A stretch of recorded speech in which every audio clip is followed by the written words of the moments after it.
What's up guys, Dave here. I'm going to show you how to install a fan speed control resistor on a 2004 Jeep Wrangler.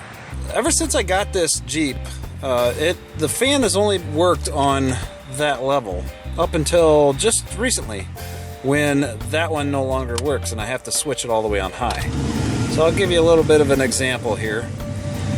And right now you can hear the fan blowing at high speed, but then once I click it back, it doesn't work anymore.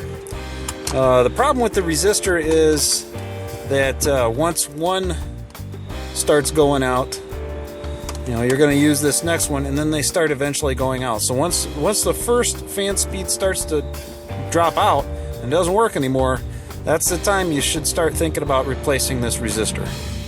Alright, so this is pretty much it. There's the label on the box in case you want to pick up one of your own. Yes, they're made in Mexico, just like a lot of the replacement parts you buy for Mopar nowadays. And this is pretty much it right here. That's all it is. And what you're going to need is you're going to need a 1/4 inch drive ratchet with, I believe it's 5/16 socket on it. Alright, so this resistor can basically be found right behind the glove box. And my glove box is extremely full, but the way you get this off is with this strap right here. There's a little slide right here that you can just get a little tension off of that glove box lid, and you can just slide it out of there. There we go. And then you just drop the box out, and then it basically falls out of the way. And inside here, if you remember from the stereo video, you got your antenna cable, and then you have this wiring harness, which is actually held in by a couple push pin plastic mount button things. It's easy to pull off, so you just give it a good tug, and you'll need to pull it out of the way. Because let me get a light on here.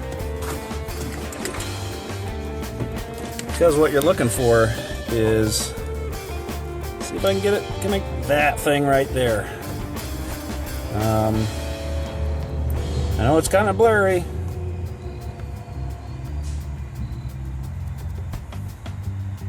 There we go. So that's what we need to replace right there. So I'm going to go ahead and wrench that out and disconnect the wire, and we'll go from there. Alright, so this is pretty much the spent one, and as I was pulling it apart, I was able to see some pretty severe deterioration and separation in the circuitry there.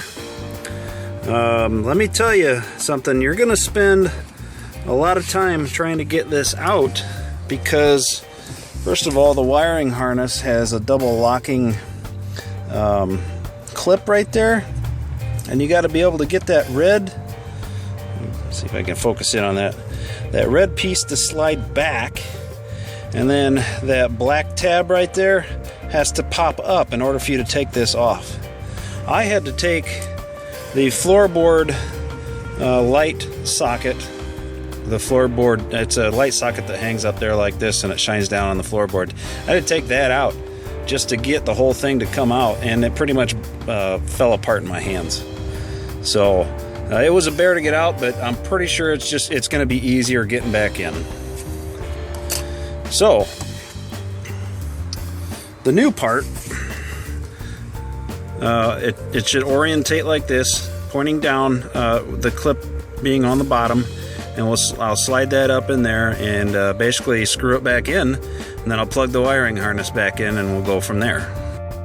Alright, I got everything buttoned up over there, all the screws are back in. I don't have any extra parts, which is always a good thing after a project. And I don't know if you can hear it right now, but I have low speed on right now. Let's see if I can get the microphone up there. So now it's working properly. So now that we're all finished, we'll move on to the next project. Thanks for watching, guys. Later.